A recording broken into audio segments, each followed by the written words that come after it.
할렐루야.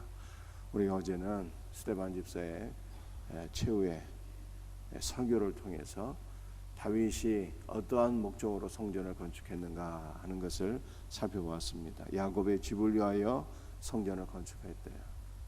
그런데 그 야곱의 집을 위하여 성전을 건축한 것을 대부분의 영어 성경은 야곱의 하나님을 위하여 성전을 건축한 것으로 그렇게 번역을 했어요. 그래서 이 두 가지를 우리가 함께 생각해 볼 때 성도를 위한 것이 곧 하나님을 위한 것이다 라고 하는 것, 이 논리가 성립이 되는 것입니다. 하나님을 섬기는 것이 곧 성도를 위하는 것이고, 성도를 위하는 것이 곧 하나님을 섬기는 것입니다. 그러므로 우리가 다윗이 이러한 목적으로 성전을 건축한 것처럼 우리도 이러한 목적으로 임직을 받아서 또 주님께서 이미 우리에게 맡겨주신 모든 직분들을 오직 성도를 사랑하는 마음으로, 하나님을 사랑하는 마음으로, 또 섬기는 마음으로 사명 잘 감당할 수 있기를 주의 이름으로 축복합니다. 우리가 스데반 설교를 통해서 우리가 어제 살펴본 내용 가운데 하나는, 우리 성전은 지상 성전과 하늘 성전이 있는데 하늘 성전은 계시록 21장 말씀에 의하면 아버지와 아들이시라 이렇게 말씀하고 있어요. 그래서 우리 주 예수 그리스도는 그분의 본성이 하늘이, 이 땅에 속한 분이 아니라 하늘에 속하신 분이에요. 그래서 예수님은 하늘 보좌에 앉으셔서 우리를 위해서 중보기도 하시며 우리에게 하늘에 속한 은혜와 생명으로, 능력으로 우리를 채우시는 분입니다. 그러므로 우리는 하나님의 영광을 위하여 맡겨주신 사명을 감당하되 우리의 시간과 우리의 물질과 우리의 재능과 우리의 능력으로, 우리의 경험으로, 우리의 지식으로 감당하는 것이 아니라 하늘의 지식으로, 하늘의 능력으로, 하늘의 은혜로, 하늘의 생명으로, 주께서 주신 하늘의 제물로 사명을 감당하는 것입니다. 이와 같은 은혜가 우리 모두에게 있기를 주 예수의 이름으로 축복합니다. 오늘 본문 말씀은요, 초대교회에 7명의 집사가 세워졌는데 정확히 표현하면 7명의 지도자였죠. 그런데 이 7명의 지도자 가운데 대표격인 스데반과 빌립의 사역의 특징이 무엇인가라고 하는 것을 살펴보기를 원하는 것입니다. 오늘 본문 말씀 전체를 다 살펴볼 시간도 없고요. 그래서 오늘 본문을 특별히 스데반의 사역의 특징, 빌립의 사역의 특징이 무엇인가를 우리가 살펴보기 원하는데요. 스데반의 사역의 특징은 무엇보다 기도에 초점을 두어서 살펴볼 수 있기를 원합니다. 이 스데반은 하나님 앞에 기도를 했는데요. 어떻게 기도를 했는가 하면은 그의 기도의 첫 번째 특징은 주 예수께 기도를 드렸다는 것입니다. 사도행전 7장 59절 말씀입니다. 그들이 둘러 스데반을 치니 스데반이 부르짖어 이르되 주 예수여 내 영혼을 받으시옵소서. 스데반은 기도할 때 우리가 성부 하나님께 기도할 수 있지만 성부 하나님께 기도하지 아니하고요. 우리가 성령 하나님께 기도할 수 있지만 성령 하나님께 기도하지 않았고요. 스데반은 기도할 때 주 예수께 기도했어요. 이 스데반 기도의 특징이에요. 사도행전 7장 59절에 그렇게 말씀하고 있습니다. 주 예수여. 여러분들 주님은 여호와 하나님을 가리키는 거예요. 여호와 하나님 예수여 내 영혼을 받으시옵소서. 그렇게 기도하며 순교했습니다. 스데반은 그의 일평생의 삶이 기도하는 삶이었는데요. 마지막 죽는 순간까지도 기도했다는 거예요. 여러분들 우리의 일평생의 삶이 기도의 삶이 될 수 있기를 주 예수의 이름으로 축복합니다. 우리 일평생 기도하는데 가장 중요한 순간은 죽을 때 잘 죽어야 돼. 주 예수께 우리의 영혼을 의탁하면서 기도할 수 있는 은혜가 있기를 주님의 이름으로 축복합니다. 그런데 스데반은 일평생 기도했는데 그의 기도의 대상은 누구였는가? 주 예수였다는 거예요. 스데반은 왜 주 예수께 기도했을까요?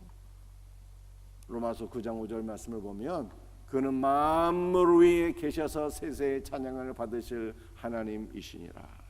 예수 그리스도는 어떤 분이시라고요? 세세 영원토록 찬송을 받으신, 영원토록 우리의 찬송과 기도와 예배를 받으실 하나님이시기 때문에 스데반은 주 예수께 기도했어요.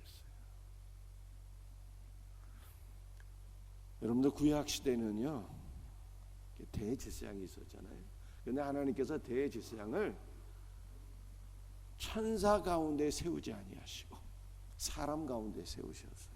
이 히브리서 말씀에 보면 왜 그랬을까요? 이 대제사장은 하나님과 인간 사이를 화목하게 하는 직분입니다. 하나님과 인간 사이의 중보자로서 하나님과 인간 사이를 화목하게 하는 직분이 대제사장의 직분이에요. 그래서 대제사장은 하나님의 말씀을 받아서 사람들에게 전했어요. 하나님께서 너희를 이렇게 사랑하셔, 이렇게 하나님과 사람 사이를 하나가 되게 하시죠. 또 대제사장은요, 이 죄인들이 직접 하나님께 나아갈 수 없기 때문에 죄인들을 대표로 해서 죄인을 위하여 하나님께 중보기도를 드렸어요. 하나님 이들이 너무나도 연약한 자들입니다.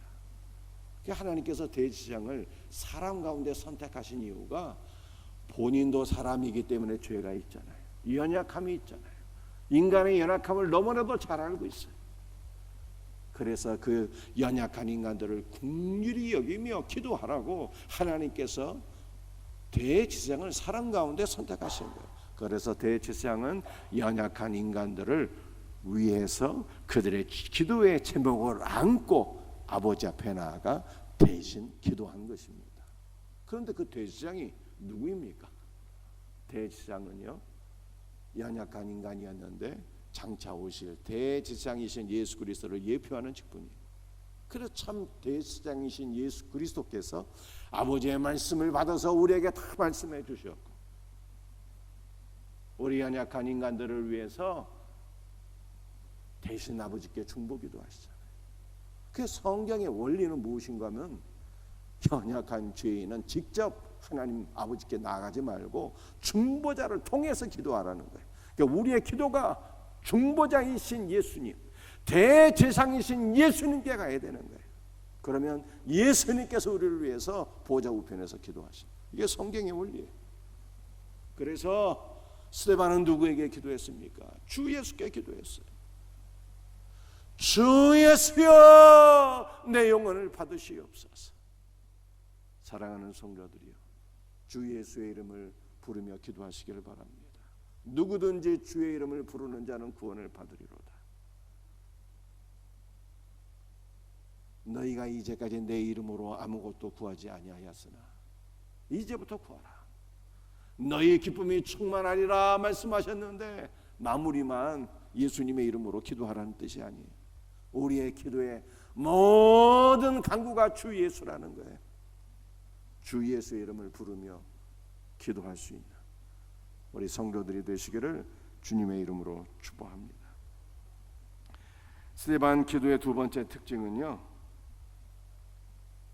순교의 시간에 자신의 영혼을 주 예수께 의탁했어요. 그래서 그의 마지막 기도가 이렇습니다. 주 예수여 내 영혼을 받으시옵소서. 우리의 삶의 마지막 순간 기도하며 우리의 삶이 마무리되어야 되는데요, 스데반 집사는 성령이 충만해서 하늘 문이 열리고 예수께서 보좌 우편에 서신 것을 바라보며 주 예수를 향하여서 예수여 내 영혼을 받아 주옵소서, 그렇게 기도하고 그의 영혼이 아버지의 나라에 들어가게 된 것을 믿으시기를 바랍니다. 그런데 이 스데반의 기도는요, 예수님의 기도를 닮았다는 것 아닙니까? 예수님께서 누가복음 23장에서 이렇게 기도하셨어요. 내 영혼을 아버지 손에 부탁하나이다. 내 영혼을. 자신의 영혼을 위하여 아버지께 기도하신 예수 그리스도의 모습을 볼 수가 있고요. 또 스데반의 기도는 누구의 기도와 닮았는가 하면은 십자가의 한편 강도와 닮았습니다. 그래서 그 한편 강도가 이렇게 기도했잖아요. 예수님께, 예수여 당신의 나라에 임하실 때 나를 기억하소서. 죽기 바로 직전에 예수 그리스도를 만나서 그를 믿고 구원받은 십자가의 한편 강도, 생애 처음이자 마지막으로 기도했는데요, 생애 처음이자 마지막으로 기도한 것이 주 예수께 기도했어요. 예수여 당신의 나라에 임하실 때 나를 기억하소서. 주 예수께서 그 한편 강도에게 응답해 주셨습니다. 내가 오늘 나와 함께 낙원에 있으리라.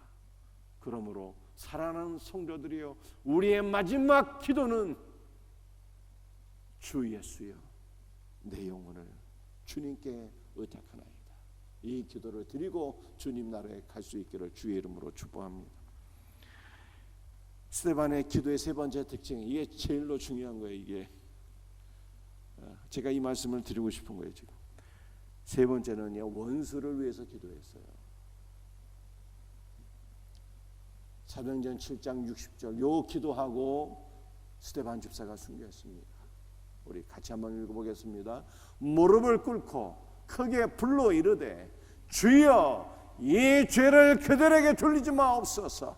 이 말을 하고 자니라.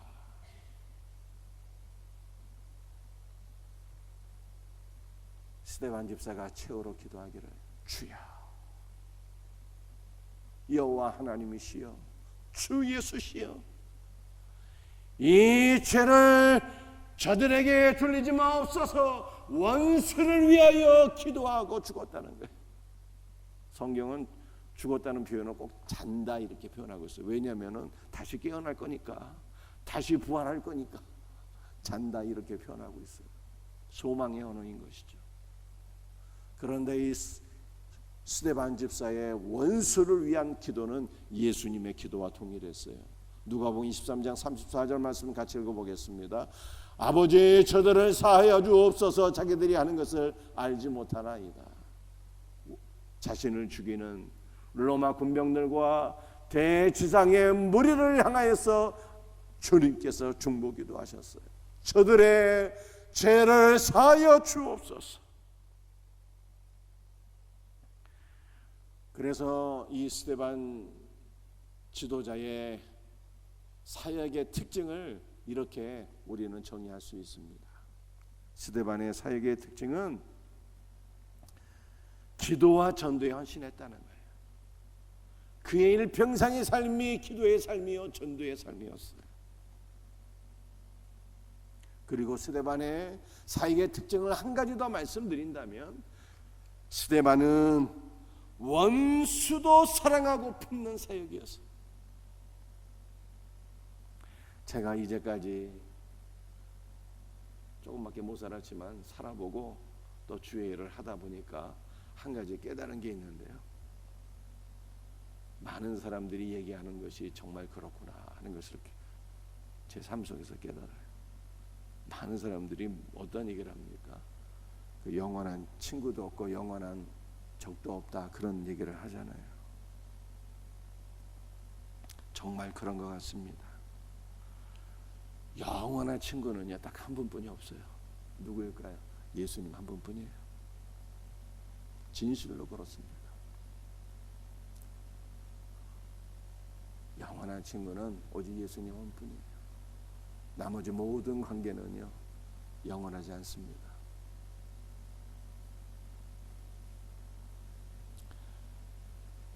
그런데 우리가 영원한 친구가 될 수가 있어요. 어떻게 될 수 있을까요? 오직 예수님 안에서만 될 수 있어요. 예수님 안에서 영원한 친구가 될 수 있습니다. 심지어 우리가 예수님 안에 있으면요 원수도 친구가 돼요. 그 스데반을 통해서 우리가 볼 수 있잖아요. 스데반이 죽을 때 주 예수여 저들의 죄를 사하여 주옵소서. 원수까지 품으며 기도했지 않습니까? 예수님 안에 있으면 원수도 친구가 되는 거예요. 그러므로 우리는 그리스도 안에서 모든 사람을 품으며 이렇게 사역하셔야 돼요. 이제까지 제가 돌이켜 보니까 제가 이것을 잘못했는데 주님께서 이걸 깨닫게 하시더라고요. 그래서 앞으로 우리의 사역은 어떠한 사역이 되어야 될까요? 우리의 지금부터 저와 여러분의 앞으로의 사역은 주님 나라 이를 때까지 우리의 사역은 그리스도 안에서 모든 사람을 품으며 사역할 수 있기를 주님의 이름으로 축복합니다. 그 어떻게 우리가 이러한 사역을 할 수가 있을까요? 방법이 딱 하나뿐이 없더라고요. 사도행전 7장 56절 말씀 우리 한번 같이 읽도록 하겠습니다. 스데반이 성령 충만하여 하늘을 우러러 주목하여 하나님의 영광과 및 예수께서 하나님 우편에 서신 것을 보고. 여러분들 스데반이 성령 충만했어요. 성령 충만은 예수 충만이거든요. 여러분들 우리 예수님은 어떤 분이십니까? 성령께서 예수님이 어떤 분인 것을 스데반에게 보여주셨잖아요. 성령 충만하여 하늘을 우러러 주목하여 하나님의 영광과 및 예수께서 하나님 우편에 서신 것을 보고. 예수 충만했던 스데반 집사가 주 예수를 바라보게 되었는데 주 예수는 하늘 보좌 우편에 앉아 계셨어요. 56절에서는 정확하게 하늘 보좌 우편에 서 계셨어요. 스데반을 격려하기 위해서, 스데반을 영접하기 위해서 서 계셨어요. 여러분들 제가 어제도 말씀드렸지만 우리 예수님은 하늘에 속한 분이에요. 그는 하늘에 속하여서 하늘의 것으로 우리에게 채워주시는 분, 하늘의 은혜와 생명과 능력으로.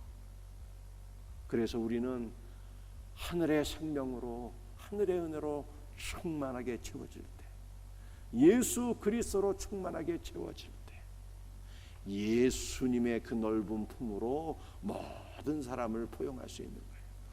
그러니까 예수님이 아니면 우리가 원수를 품는다, 애당초 불가능한 일이에요. 애당초 불가능한 일이에요. 오직 예수님 안에서만 가능해요. 그러므로 우리는 주 예수를 구해야 되는 거예요. 주 예수의 그 넓은 사랑의 품을 나에게 허락해 주셔서 주 예수의 사랑의 품으로 모든 영혼들을 품으며 살게 하소서. 여러분들 우리가 이렇게 기도하고 스데반 집사처럼 모든 영혼을 품으며 기도할 수 있는, 섬길 수 있는 저와 여러분의 사역이 되기를 주님의 이름으로 축복합니다. 오늘 두 번째로 살펴볼 것은 우리 빌립의 사역이에요. 특별히 빌립의 사역은 전도에 초점을 두어서 빌립이 어떻게 사역했는가 하는 것을 간단히 살펴보겠습니다. 여러분들 빌립은 일평생 전도하며 살았는데요. 그 빌립의 전도는 어디에 초점이 맞춰져 있는가 하면은 사마리아 사람들과 이방인들에게 전도하는 것에 초점을 맞추었습니다. 사도행전 8장 5절 말씀입니다. 우리 한번 같이 읽도록 하겠습니다. 빌립이 사마리아 성에 내려가 그리스도를 백성에게 전파하니. 여러분들 빌립이 어디로 내려갔다고요? 사마리아. 여러분들 사실 이 빌립이 예루살렘 교회 지도자잖아요. 그 예루살렘은 남쪽에 있고 사마리아는 예루살렘보다 북쪽에 있어요. 그런데 내려갔다 그러잖아요. 왜 내려가요? 예루살렘이 더 높이 있거든요. 훨씬 남쪽이지만 예루살렘은요 해발 거의 1000m 가까이 되는 고지에 있어요. 그래서 이 사마리아는 북쪽에 있지만 내려갔다 이렇게 표현을 한 것입니다. 빌립이 사마리아로 가서 그들에게 그리스도를 전파했는데요. 여러분들 빌립은 유대인이고요. 빌립이 전도하러 간 곳은 사마리아였어요. 그런데 유대인들과 빌립은 어떤 관계입니까? 견원지간. 절대로 섞일 수 없는 사람들, 하나가 될 수 없는 사람들이었어요. 그런데 빌립이 그들에게 내려가서 그리스도를 전파했다는 거예요. 여러분들 초대교회 지도자들의 이 마음을 아시겠습니까? 스데반은 원수를 위해서 기도했고요, 빌립은 유대인들이 상종하지 않는 사마리아 사람들을 품고 그들에게 가장 복된 주 예수 그리스도를 전파하고 싶어서 절대로 만나지도 않고 상종하지도 않는 자들이었지만 그리스도의 사랑으로 그들을 그리스도로 품으며 가장 복된 주 예수의 복음을 증거하고 싶어서 그들에게 갔다는 거예요. 이것이 초대교회 지도자들의 사역이었어요. 여러분들, 우리는 이 끼리끼리, 이거는 정말로 우리가 버려야 될 마음,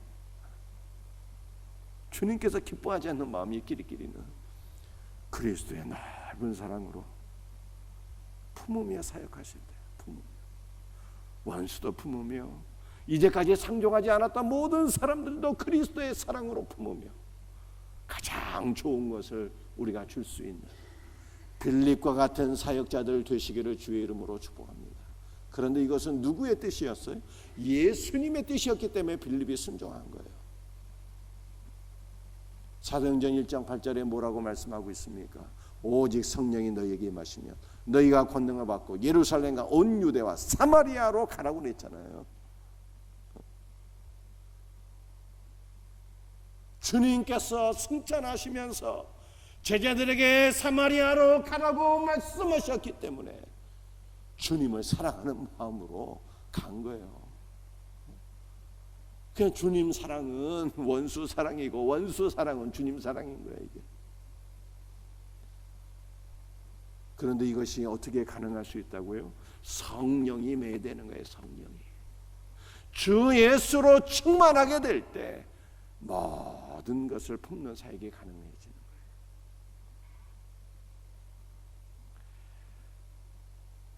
두 번째 말씀입니다. 빌립이 또 어디로 가서 말씀을 증거했을까요? 사도행전 8장 26절 27절 말씀입니다. 말씀을 같이 읽도록 하겠습니다. 주의 사자가 빌립에게 말하여 이르되 일어나서 남쪽으로 향하여 예루살렘에서 가서로 내려가는 길까지 가라 하니 그 길은 광야라. 일어나 가서 보니 에디오피아 사람 곧 에디오피아 여왕 간다게의 모든 국거를 맡은 관리인 네시가 예배하러 예루살렘에 와다가. 이번에는 주의 사자가 빌립에게 말씀하시기를 너 어디로 가서 전도해야 되느냐 하면은 가서로 내려가서 에디오피아 사람 간다게의 모든 국고를 맡은 네시에게 복음을 증거하라고 그랬어요. 네시에게. 여러분들, 예루살렘에서 사마리아는 대략 70km예요. 대략. 그리고 예루살렘에서 가사까지도 대략 70km예요. 그러니까 이 빌립이 사마리아로 가서 복음을 증거했잖아요. 그런데 이 가사까지 또 가라는 거예요. 그 사마리아에서 가사까지는 그러면은 길이가 어느 정도 길이가 되겠습니까? 약 140km가 되는 거예요. 100km가 훨씬 넘는 거리입니다.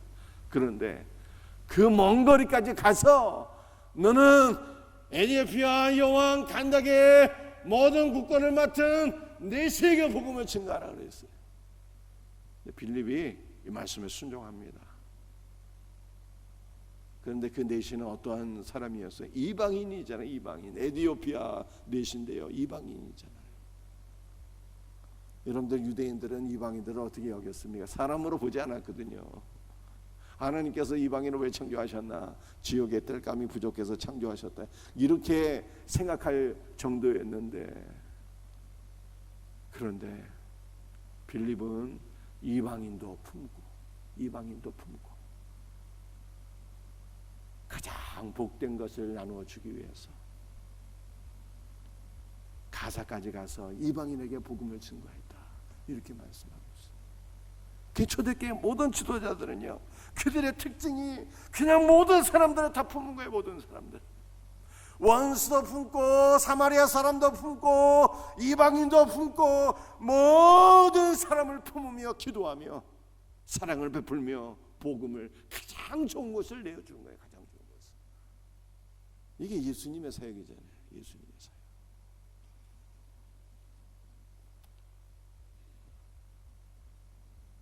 마지막 성경 구절입니다. 빌립이 그 가사까지 가서 내시에게 말씀을 전했는데요. 마지막 성경 구절 사도행전 8장 35절입니다. 같이 말씀을 돌아가겠습니다. 빌립이 입을 열어 이 글에서 시작하여 예수를 가르쳐 복음을 전하니. 내시가 수레에서 이사야 53장 말씀을 읽고 있었는데 무슨 뜻인지 알 수가 없어요. 도대체 털 깎는 자 앞에서 잠잠한 어린 양 같은 이가 도대체 누구냐 알 수가 없는데 빌립에 가서 이 글에서 시작하여서 예수 그리스도를 가르쳐 복음을 증거했다. 이렇게 말씀하고 있어요. 그래서 초대교회로부터 시작해서 지금까지 지난 2000년간 신학의 주제도 예수님이에요. 설교의 주제도 오직 예수님인 거예요. 성경에 그렇게 말씀하고 있어요. 말씀을 마치도록 하겠습니다. 오늘 스데반과 빌립의 사역의 특징들을 우리가 함께 살펴보았는데요. 스데반은 빌립을 통해, 스데반은 기도를 통해서, 빌립은 전도를 통해서 초대교회 지도자들의 사역의 특징을 보니까 딱 하나더라. 그것은 모든 사람을 품는 사역이었어요.